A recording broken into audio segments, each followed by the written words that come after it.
Has a fractal-like quality in which the self we experience is actually a combination of selves, each with their own consciousness. But even though all these levels of consciousness are nested, he does assume free will.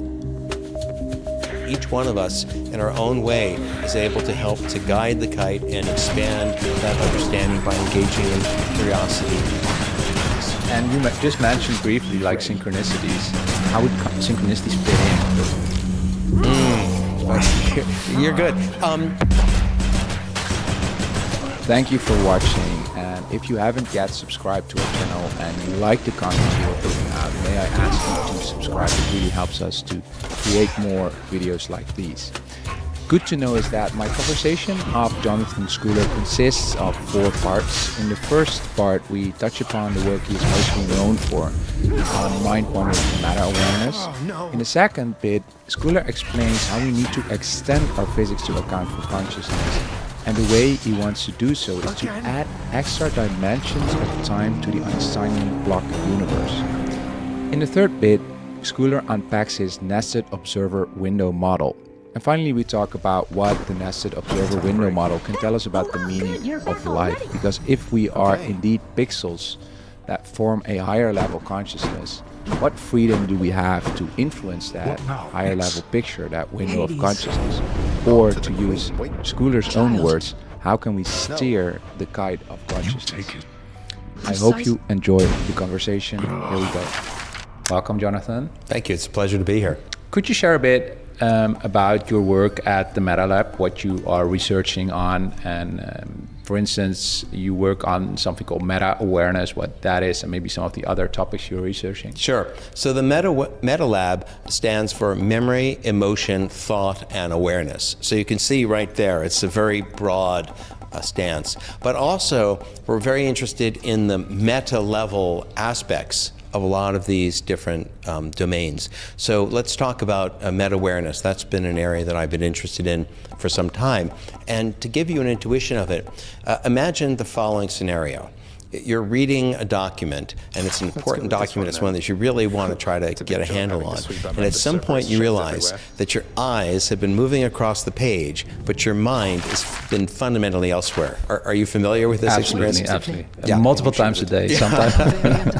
It is a very familiar experience, but if you think about it, it really doesn't make a lot of sense, because you know that you can't simultaneously read and be thinking about something completely unrelated.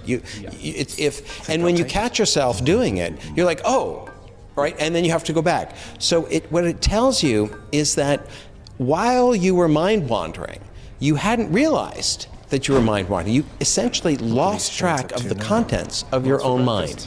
And then you gained an awareness, and that gaining awareness of the contents of your mind after having losing it is what we call meta-awareness. And do we know what the function? I'm curious. Sort of mind wandering surely must have a function, and meta-awareness also. And what do we then call sort of a healthy balance? Or I mean, what are your thoughts here? What do we know scientifically? Sure. So let's start with meta-awareness. I mean, I think meta-awareness is a major accomplishment for humans in our capacity to engage in self-regulation, in emotional regulation, in regulating mind wandering and all sorts of other things. By checking in, we can take stock of whether or not we're sort of on track, or whether or not we are off and we need to correct in some way. It can also be problematic if you're always in that meta-aware state. You're not really fully in the moment. But now, after concerning meta-awareness, let's talk about mind wandering. Yeah, sure. So mind wandering is hugely problematic in all sorts of contexts. So if you're mind wandering while you're reading, it interferes with your reading performance. If you're mind wandering while you're engaging in really any demanding activity, you're not going to do the demanding activity as well. There's even evidence that mind wandering while driving causes accidents. So it's problematic in all sorts of ways. At the same time, there's evidence that people mind wander somewhere between 25 and some people have estimated, I think it's an overestimate, 50% of the time. So if mind wandering is so problematic, why do we do it so often? It's an interesting question. And we found a number of different areas in which mind wandering seems to be helpful. One thing seems to be when you are in a not especially demanding situation, say taking a walk, taking a shower is a wonderful example of mind wandering, and you're thinking about just interesting ideas, and we find that creative individuals, about 20 or more % of the ideas that they have happen while they're mind wandering. So mind wandering seems to be a very valuable activity for allowing different ideas to sort of come together. So it's helpful for creativity. It's also helpful for planning. If you're in the shower and it's not a very demanding situation, you don't really have to pay that much attention to what you're doing. You think about how you're going to spend your day. So it may be very useful in that way. It may be useful if you're in a boring situation, if you're in that really boring lecture. Mind wandering really may be a better alternative, right? You can at least, think about, entertain yourself, think about other things. So it actually can help to relieve boredom. And one final thing is that it may lead to dishabituation. So if you say anything repeatedly, so if I say cup, cup, cup, cup, cup, cup, cup, cup, cup, it stops having any meaning. We habituate to things and we lose meaning. And so what mind wandering may do is to provide sort of a mental break, which allows us to return to the situation refreshed. In fact, we did a study where we had people repeat words and then either measured their mind wandering or not, and the semantic impact of the word was refreshed if they'd engaged in mind wandering. So mind wandering seems to have a host of benefits as well as the obvious costs. Very interesting as well. I do recognize it sort of being creative that I think I do it very often. Also while driving, like I can drive, like sometimes really scares me that how did I get home? I'm dumb, then I am home and like, whoa, like 40 minutes or so, but I've been driving. So it also shows that we can do, because I did conscious actions, right? I mean, I had to have some form of consciousness to be able to drive. And I think I would have been like if something happened, I would have snapped out of the mind wandering. Do you know how fast you can snap back if necessary for survival out of mind wandering and be like, completely present again? Well, so, and I think we're going to want to come back to this. So we'll sure. do a little foreshadowing here.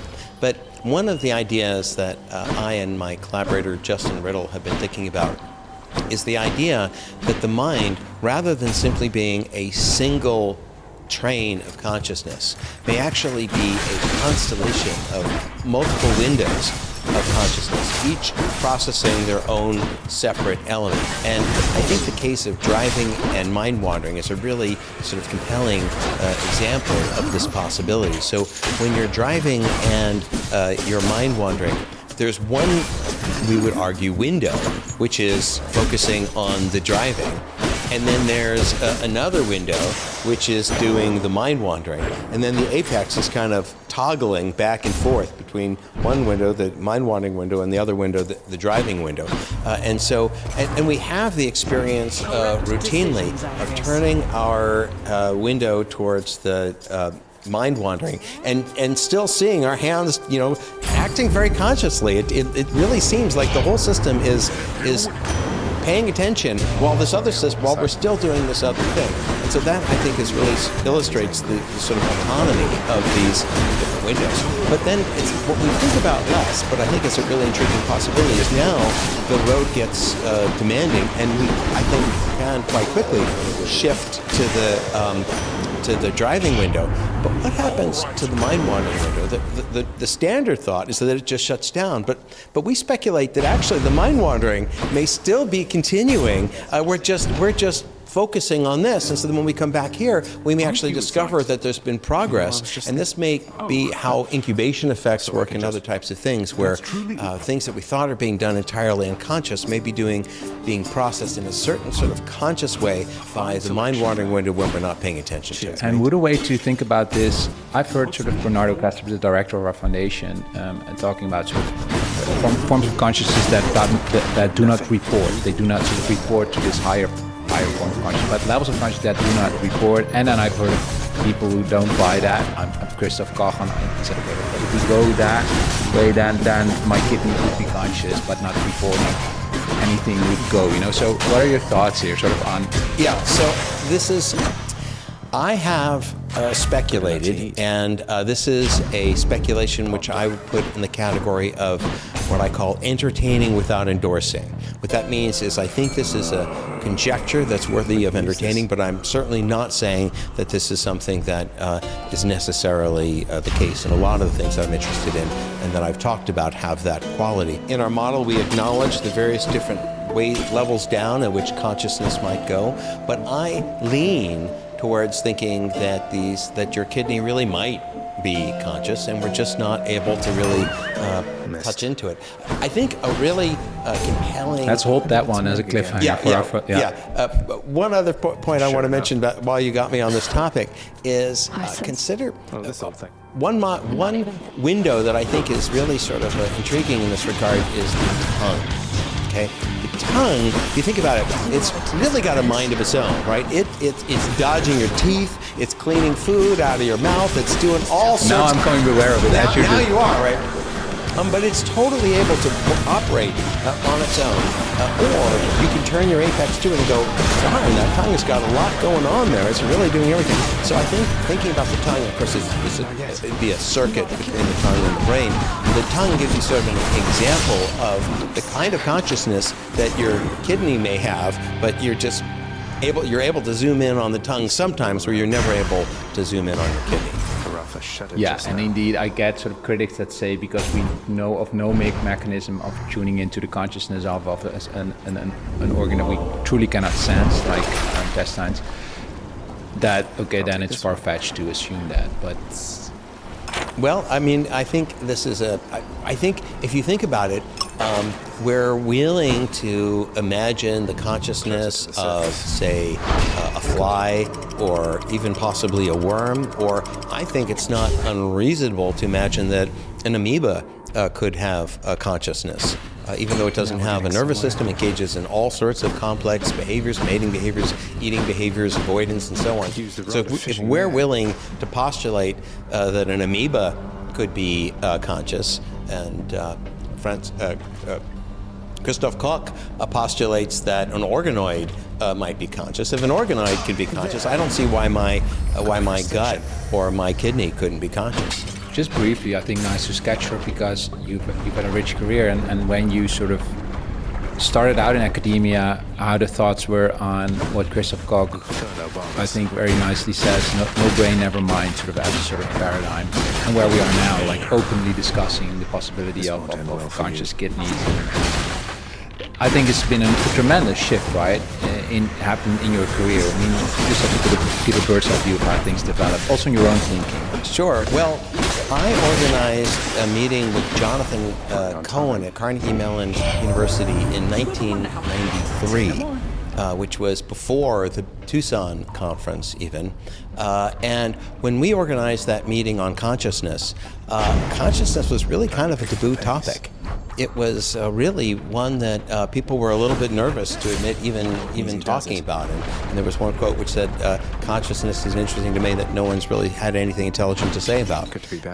But a lot has happened in the field of consciousness since that time. It's been increasingly appreciated that the tools of science can be directed to what was previously sort of thought of as the black box. And what would you what do you think was at the root of calling it that it was a taboo? Researchers focused very heavily on introspection, and they didn't really have rigorous introspections where you're trying to sort of reflect on your inner experience, and they didn't really have a good, rigorous approach for doing introspective science. And so it was kind of a mess. One person would introspect one way, another person would introspect another way. It didn't seem like a solid, hard science basing it on introspection. And so the behaviorists, particularly led by B.F. Skinner, but others, Thorndike, Pavlov, they all really argued that we need to ignore all the speculation and that we can really understand the mind much more systematically just by looking at behavior. And they made a lot of progress just looking at behavior. They were able to look at rats and train them and develop some very sort of lawful principles of reinforcement going that route. But that focus on just behavior that gave consciousness really made it more taboo. And then gradually, there was the cognitive psychology revolution, where it was Chomsky and others made it very clear that meaning, you can't understand people's behavior without understanding how they're interpreting, how they're making sense of things. So gradually, internal cognition came in, but consciousness, the sort of the airy, fairy, the qualities of things, that still seemed to be remain taboo. So it was the cognitive psychology gradually went from just thinking about specific thought contents as measured by, say, testing memory, to more exotic measures of phenomenal experience. One of the things that I'm like to reflect on is mind wandering. How mind wandering came back into the fore. There were a few people who were studying mind wandering before the 2000s, but relatively few, and that's because mind wandering is this very private experience, and it just thought it was sort of beyond the ken of investigation. Researchers such as myself and Jonathan Smallwood developed techniques for probing people at specific times and asking them whether or not they were mind wandering, and then showing that their reports of mind wandering corresponded in very systematic ways with various other behaviors, and you could predict their performance based on whether or not they said they were mind wandering versus not. It became increasingly clear that for certain kinds of internal self-report, such as mind wandering, you can actually get relatively precise insights into what's going on. And the trick is to triangulate, to use a combination of phenomenological reports, behavior, and neurocognitive measures. And Jonathan, what led you into physics? Because you presented at a conference of ours, hosted by Professor Bernard Carr, who's a cosmologist and among quantum physicists, and you gave us a very interesting lecture, which I'd love to dive into. But I'm curious, sort of, what led you to studying physics and sort of entering this field. Well, I mean, I have to admit that I have just a lay understanding of physics, and that there are all sorts of aspects of physics that are just beyond my capacity. And I recognize that is a liability which leads physicists to be able to just sort of dismiss my reflections off the bat. But when I looked at the claims of what physicists were saying, I was startled by the things which they were entirely sweeping under the rug. The things that I was most interested in somehow seemed to be just considered to be either illusions or not worthy of investigation. So if I can, let me jump into some of these things. And I think the way to think about it is, imagine engaging in an exercise that Descartes did long ago, where he just tried to decide what are the self-evident aspects of existence. What are the things that just seem to be, even if demons were playing tricks on you, would still have to be the case. And he came up with one, and I think there may be three others, although I want to emphasize that I think these are self-evident axioms of experience, although the degree to which I entirely endorse them declines a little bit as I go through them. So the first one I'm like 100% sure of, the second one 99, 95. All right, so here we go. So the first one is the same one that Descartes came up with, which is experience happens. So he said, I think, therefore I am. But from my perspective, I'm having, and I don't even know about the I, we can leave that, experience is happening. So I could be a brain in a vat, this could all be a simulation. Boltzmann brain, stuff like that. Boltzmann brain, all those things, but an experience is happening right now. There are illusionists who suggest that that even the experience is just an illusion, but even the experience of the illusion seems to me to be an experience. Exactly. So to me, experience is just a fundamental axiom, and any theory which isn't able to at least allow for it, I think, is a bit problematic. Yep. Okay, so the next thing is the quality of experience. Experience is intrinsically dynamic. It's always moving from moment to moment to moment to moment. Even if the experience is of just entire non-dual, contentless experience, it's still now to now to now to now. It's always in flow. The flow is an intrinsic, you can't even imagine experience without some sort of flow of time. I think of it that experience is to time as matter is to space. You can't have matter without some space to extend in, and you can't have experience without some movement in time to extend in. So there's an intrinsic sort of thickness to now. The now is got a thickness. It's constantly dynamic, and so that brings us to now, which is the third axiom, which is that we're always in the now, right? We can remember the past, we can imagine the future, but we're always doing that in this sort of window of now. So there's something very privileged, something very special about the present. Yeah. And then the final one, this is the one that I admit doesn't have the same sort of ontological certainty to me as the others, but it certainly seems to be a self-evident aspect of experience. And that is that we have some agency. I can direct my attention here, I can direct my attention there. It is the fundamental aspect of existence is that consciousness seems to be able to sort of control itself in some way. So there seems to be at least some sort of delimited capacity for personal agency, for free will. And so the interesting thing is that mainstream physics either has no explanation for or characterizes as an illusion all of these four axiomatic aspects of existence. So the experience, that's the hard problem of consciousness, no explanation for it whatsoever.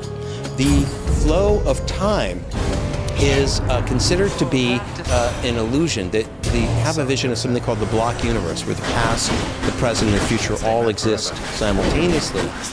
And so you're in your consciousness is in everyone simultaneously. So at what rate would you be moving through time? A second per second doesn't even make sense. So there's not a degree of freedom to move through the block universe. So the flow of time is considered an illusion. And then similarly, there's nothing privileged about now. Your being right here is just a location in the block universe, but you're in the past, you're in the future, or you're in the past, you're in the future, in the very same way. And then finally, of course, free will is an illusion. That's considered to be a big problem as well. So my feeling is that the current mainstream view just doesn't have.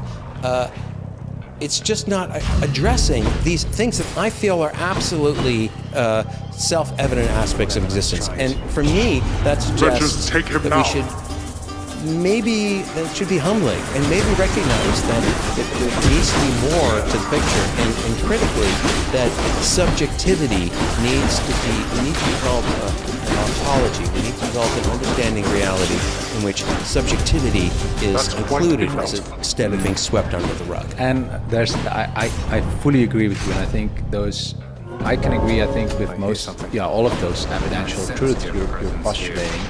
What fascinates me is, I think you quoted in your presentation here, and also at the Essential, you quote Einstein, who said that the flow of time is an illusion of nothing but an illusion. I don't know the exact wording. You have Neil deGrasse Tyson saying that we're a prisoner of, that free will doesn't exist, we're a prisoner of now. I think you quote like that. What fascinates me is how easily it seems as if some physicists seem to step over it. They do see, yeah, that's fun and stuff, but let's just go on, just do quickly. And that attitude sometimes I find just like, how can you just not, you know what I'm getting at? And so I attended a brilliant lecture by Brian Greenspan. He's a true hero of mine. I think he's just so good at capturing ideas and describing them in ways that I find accessible. And indeed, many of my discoveries of the problems that I have trouble with come from his very clear articulation of the current view in physics. And so he gave this lecture, and I asked him during the lecture, during the question period, how does he reconcile the dynamic quality of experience with physics claim that it basically we exist in this static universe, that there is no flow of time. And he said, I see a psychiatrist. Consciousness is capable of all sorts of illusions, and the flow of time is just another illusion. So they basically seem to compartmentalize. And of course, the same thing happens with free will. For many individuals, of course, they experience it, but they just compartmentalize it. And from their vantage, there's the experience world, and then there's the true world, and they're just at odds with each other. It's funny. I do think there is now a generation of physicists who are sort of opening up, but then have to sort of do a sort of painful exercise by sort of seeing physics for what it truly is. For instance, we have had now, I think Chris Fuchs with cubism, I don't know, we don't have to go into deeply in quantum mechanics, but who says like it's just a handbook. He says the theory is just a handbook observers use to make bets on the universe. So he acknowledges his fact it's just a map of reality. You don't know what reality is, and I don't know what the theory is. I just know this little thing we have here is mathematical object quantum mechanics that helps me to predict what I will see next. I think that's pretty fair in a sense, because it's very humble, but still what we would like physics to explain is say something about fundamental reality out there, or say something about who I truly as an observer. Yeah, I think there's an expression, so it's just shut up and calculate, right? And so it's all about description of the fundamental ontology, the fundamental way in which these really very remarkable discoveries, the observer effect and entanglement, the way in which what they tell us about the nature of reality tends to be ignored by the physicists. And so I think that's why even those of us who don't necessarily have, or in my case, definitely don't have the mathematical acumen to come at it from that angle, can still step back, try to take a big picture perspective, and try to offer some alternative ways of trying to get at some of these issues. And one of the goals that I've had in thinking about these issues is trying to develop toy models that are visualizable in nature, because I think that if we can sort of get a picture of it, the mind just really benefits from getting pictures of things. If we can get a picture of something, that can really help us to play with the ideas. So, and even if pictures that I've been developing are completely off the mark, I'm hoping that it will sort of inspire others to take a more visual approach to representing their theories about the nature of consciousness and its relationship to reality. So we have that static block universe, which is like a 3D, it's like a static thing of 4 dimensions of the 3 dimensions of space at a time. And everything that can happens in a static block, right? And then we have all these slices, and we're in all those slices at the same time. That's the view. So there's no way Einstein could account for the fact that I somehow move between these slides, that there's a flow of time I'm experiencing. So that's the real problem. That's the real problem, yeah. And I just couldn't get my head around it. And it helped me when you and your visual sort of flattened let's flatten the block universe to this like 2D thing, and then we add another dimension, which is sort of another dimension of time, right? But please explain here how you do that and what freedom this gives then to account for how we experience reality. Sure. So in the standard block universe, they take the 3 dimensions of space and compress it into 2, so every moment is a single slice. Yeah. And in this figure, what I do is I now compress it one further, so now we just have space as a single dimension, and then time as a second dimension, and then you basically sort of have this pancake, and then you can see the observer is just this pancake line that's in the entire thing, everywhere. Simultaneously. You can see why in that model there's just no room for the observer to move through time. And so what I suggest is, well, if we add a second dimension of time, a subjective dimension of time, so that you're moving through objective time relative to subjective time. Now, boom, all of a sudden, you've now got that third dimension, and now you have a step. You can move up and up and up and up, and in every step, you have essentially a location in objective time relative to subjective time. So by adding a subjective dimension, it gives you the degree of freedom to move through objective world. And it also gives you a now, because now is where you are in subjective time relative to objective time. And the notion, it may seem, I mean, we don't want to postulate additional dimensions of reality lightly, right? Although it's certainly done. If you take string theory, they've added 7, I've lost track. They've postulated many additional dimensions, and that seems to be a reasonable move under some circumstances. So the question is it reasonable to postulate a subjective dimension to time? And I would argue that it really is, and you can take this from multiple stances. One is that we certainly experience time, subjective time and objective time, as being related but distinct things. You know, sometimes subjective time seems to go very slowly relative to objective time, and other times it seems to go very fast. If you're in a car accident, it seems as if you could sort of think of it as your frame rate, right? Yep. When you're in a car accident, it's like you have a very fast frame rate, and you're taking a lot of subjective moments per objective moment, whereas you're having a deep conversation like the one we're having right now, time can just zip by and seems to go very, very quickly. So the frame rate in that case would be much slower.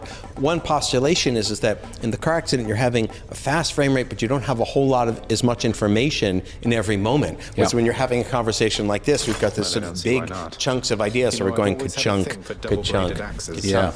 So the intuition of a subjective dimension and an objective dimension of time really intuitively lands for me. And then ontologically speaking, subjective time is at least as real as objective time. Like what matters is really not how much time actually passed. What matters is how much time you experienced, right? I would rather live a day that felt like a lifetime than a lifetime that felt like a day. It really, and then much time I could live forever, but if I'm not having subjective time to experience it, what's the point? So I really think this subjective time has the same, if not more, ontological reality than does objective time. Very interesting stuff. Yeah, and to help our audience understand, we will show the images, but in your model, sort of the block universe would be, if it's this stable, it's sort of flat land, right? It's flat land. And then your extra dimension gives us a way to sort of draw a line like this, so I can walk up a stair and watch down, and that would give me the freedom to move through the block universe, right? Exactly. But that still is like linear, so it doesn't really give me freedom. It just have to go this line, and then still it's quite deterministically. And then you say, okay, if we want to account for free will, then I need another dimension, right? You need another dimension still, which is convenient because that thing gives us 3 dimensions of time, which is kind of catchy. But I think it's not just to try to get